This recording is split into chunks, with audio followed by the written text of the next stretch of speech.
Ouais, toi, vraiment, tu peux témoigner. Tu as suivi la formation forcément en la co-animant. Puis je sais que tu n'es pas du domaine des chiffres du tout. Puis je t'ai vu évoluer. Puis je pense que je t'ai vu progresser. Là. Je pense que tu as beaucoup aimé ça. Ben, je me suis étonnée moi-même par moment parce que, tu sais, on a déjà parlé de l'anxiété des chiffres, l'anxiété mathématique qui vient avec des fois le fait qu'on décide de pas prendre nos finances en main parce que c'est quelque chose qui nous semble pas accessible ou ça nous fait peur. Ben, je peux dire que j'entrais justement dans cette catégorie-là. Là. Les examens de mathématiques à l'école jadis, là, ça me stressait quand même pas mal. Et là, ben, j'ai compris que non, il n'y a pas de stress là-dedans. Là. Une fois qu'on a développé la logique, qu'on sait comment se servir des outils, c'est un apprentissage qui est relativement simple. Et après ça, ben, on peut appliquer ça dans différents domaines de nos vies, que ce soit pour bien planifier notre retraite, quand c'est le moment de faire l'achat d'une maison, si on veut choisir aussi d'acheter ou de louer un véhicule. On a les connaissances en main, on est outillé, puis on n'a pas besoin nécessairement d'aller chercher des conseils à gauche, à droite, parce qu'on les a, ces connaissances-là. Je pense qu'il fait la différence. Aujourd'hui, on a la technologie. Donc,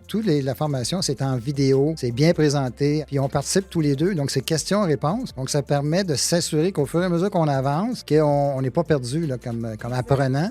Donc, je pense que ça a beaucoup aidé aussi. Là. C'est pas comme avant, c'était dans un livre, puis il fallait vraiment être très autodidacte pour suivre.